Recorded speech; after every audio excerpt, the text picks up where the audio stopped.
Stoicism is a school of philosophy that emphasizes the importance of inner peace, personal resilience, and robust emotional control when facing a life reality that is random, unfair, and full of obstacles. This teaching was first founded by Zeno of Citium, a merchant who once suffered a major tragedy, losing his entire wealth because the ship he was sailing on sank during a voyage. The total loss he experienced was purely caused by the unpredictable forces of nature. This philosophy was later developed by Epictetus, a former slave who endured a life of hardship before eventually gaining his freedom. Among the most influential Roman Stoics was Seneca, a statesman who endured political turmoil, exile, and the dangers of imperial politics. The philosophy was also practiced by Marcus Aurelius, the Roman emperor who, during his nearly two-decade reign, spent much of his time leading military campaigns while also enduring the loss of several of his children. Stoicism itself originated in ancient Greece, before eventually growing rapidly and embedding itself deeply into ancient Roman culture. The philosophy attracted followers from all levels of society and came from various social strata, ranging from the slave caste to the supreme leader of the empire. Remarkably, the relevance of this teaching remains intact even in today's modern era. Unlike many philosophical traditions that focus primarily on abstract speculation, Stoicism places a strong emphasis on practical guidance for everyday life. It focuses on helping us overcome various inner turmoils and negative emotions triggered by unpleasant events that happen to hit our lives. Someone who adopts or practices the principles of this philosophy is commonly dubbed a Stoic. In the contemporary era, a Stoic is identified as an individual who remains calm amidst the chaos of the world, capable of handling unfair treatment with a cool head, and consistently continuing their life struggle. This methodology of Stoicism has also become a life guide widely applied by great figures and leaders throughout the history of human civilization. Names like Marcus Aurelius, Frederick the Great, Montaigne, George Washington, Thomas Jefferson, Adam Smith, John Stuart Mill, Theodore Roosevelt, down to General James Mattis, as well as other vital figures, were heavily influenced by the foundational thinking of Stoicism. Being a Stoic means having the capability to maintain peace of mind even under immense pressure. A Stoic soul is able to shield itself from destructive emotional outbursts. They understand the right moment to express anger or grief, and most essentially, a Stoic realizes that anger can sometimes be a reasonable response in certain situations.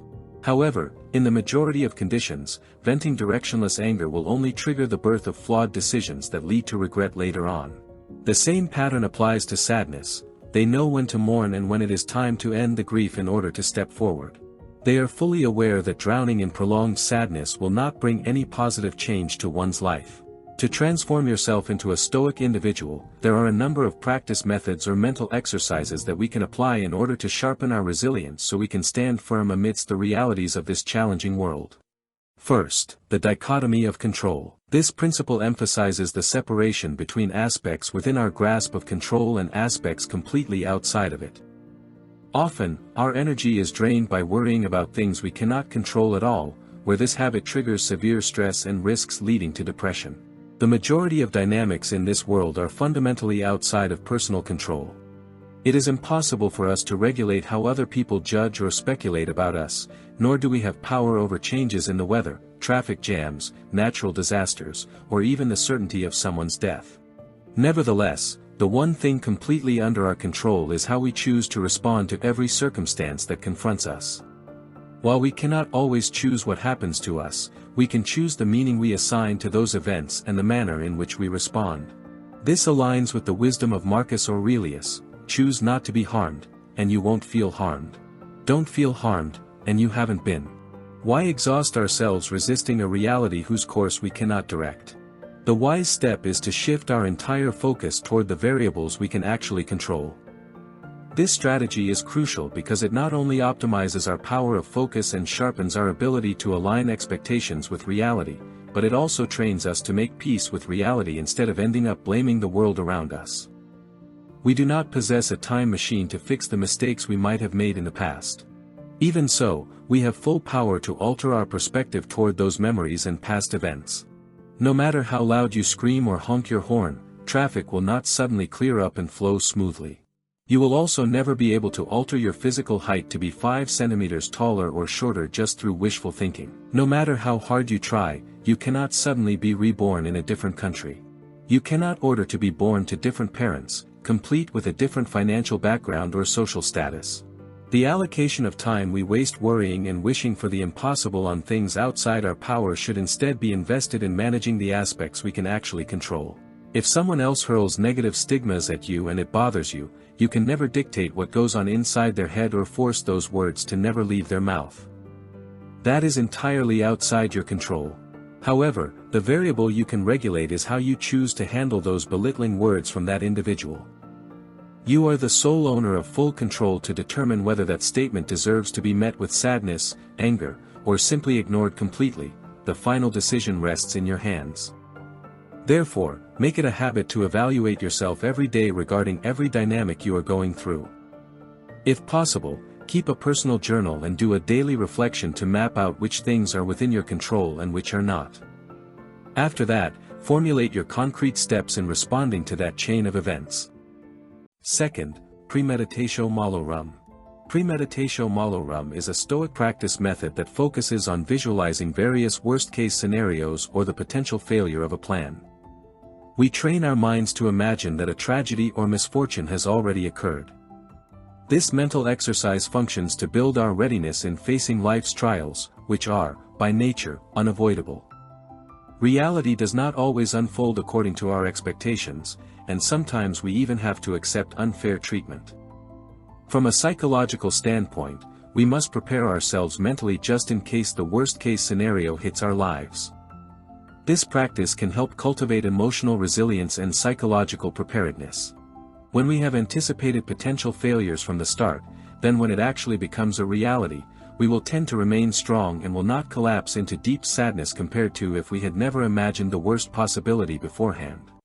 Conversely, if the disaster does not happen, we are likely to feel an even greater sense of gratitude and appreciation, because a positive result that aligns with our hopes successfully manifested outside our initial expectations.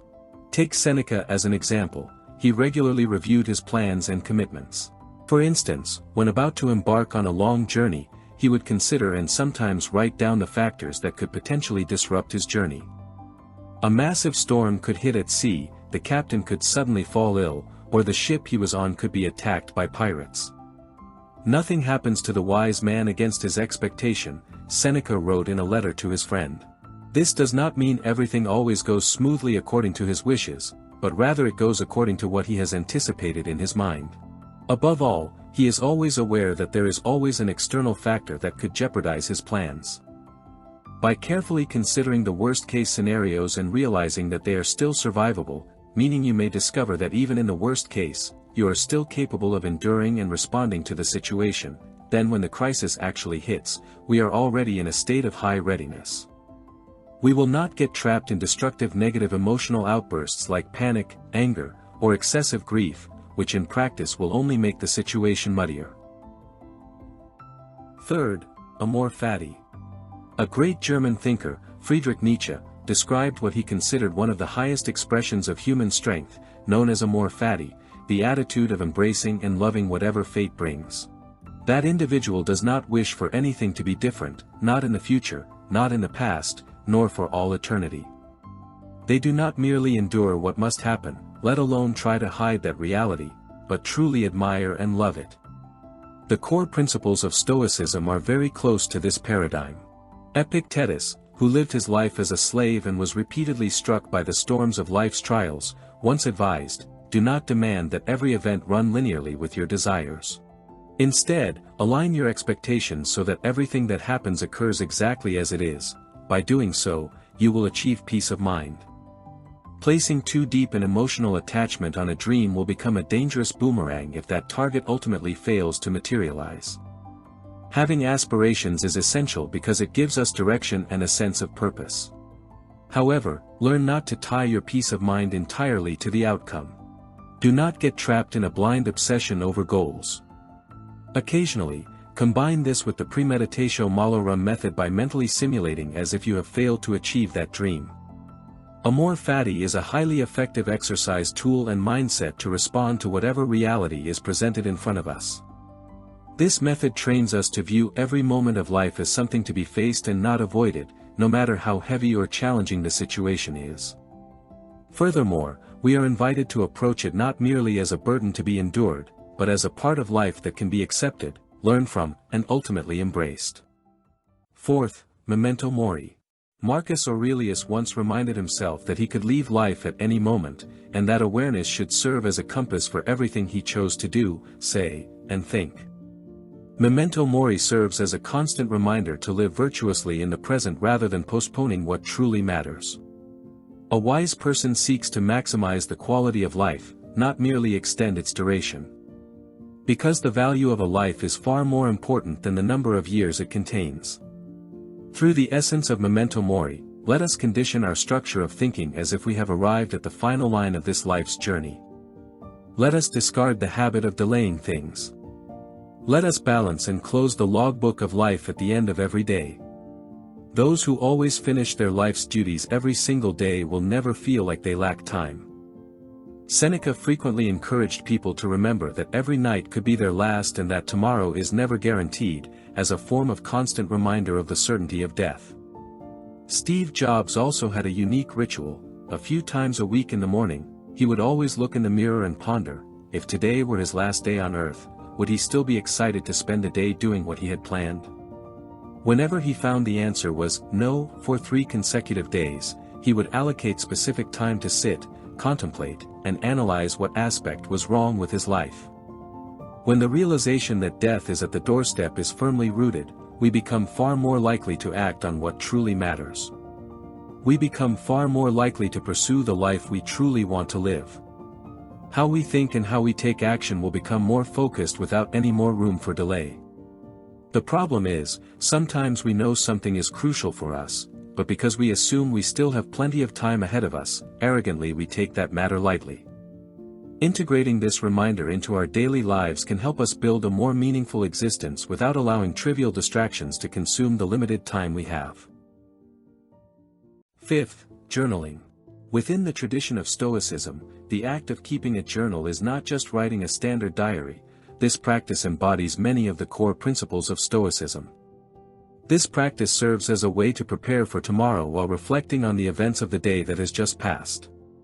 It allows us to reflect on the lessons and virtues we encounter through our interactions, our reading, and our daily experiences.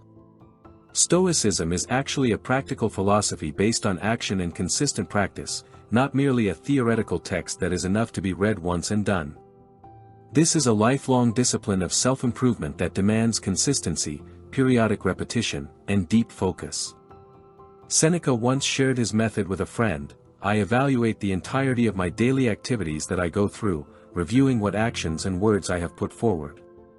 I hide no facts from my private analysis, and let no single detail slip by putting our thoughts on paper and reflecting on both the successes and struggles of each day, we become more aware of what deserves gratitude and what offers an opportunity for growth.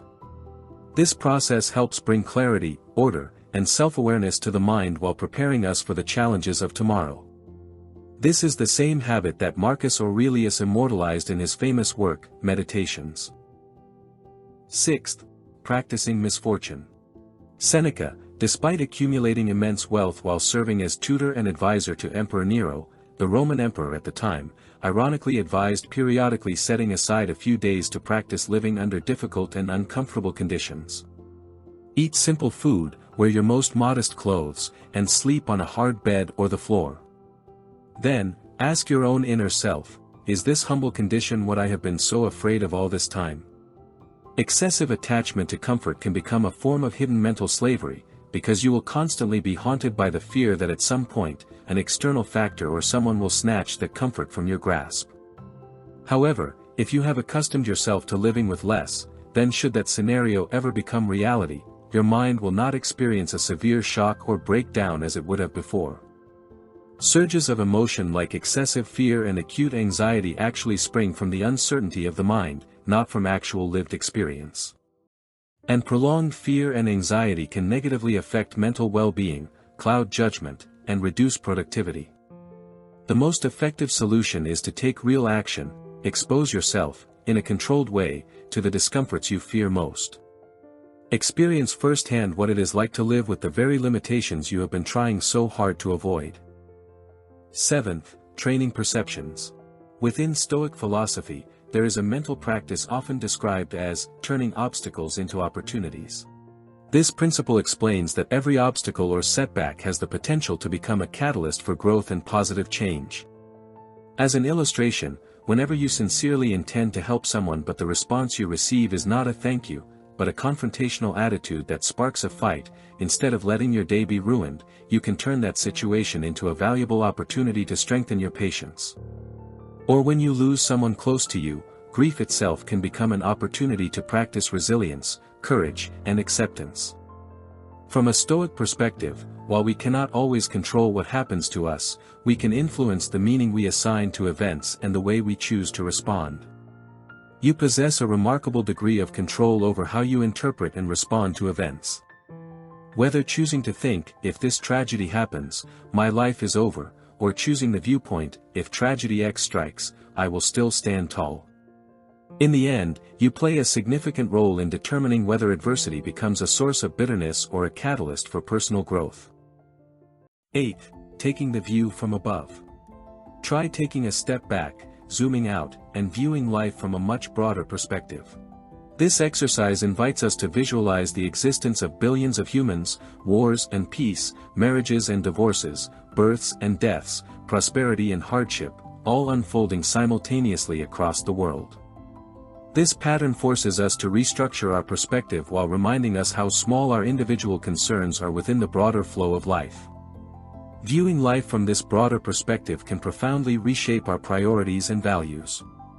The pursuit of material luxury, the glorification of power, interpersonal conflicts, and many of our daily worries begin to appear far less important than they once seemed. When we position ourselves from a third-person point of view, we often realize that our problems are not as overwhelming as they first appeared. We begin to see our struggles as part of a larger human experience shared by countless others. And if we zoom out even further into the vastness of space, we will find that this planet we inhabit is no more than a tiny speck suspended within the immensity of the universe. Those are the 8 practical Stoic exercises that can help you cultivate greater wisdom, peace of mind, and emotional resilience. Stoicism. A study in self-control and fortitude, designed to master the destructive emotions that cloud our judgment and actions.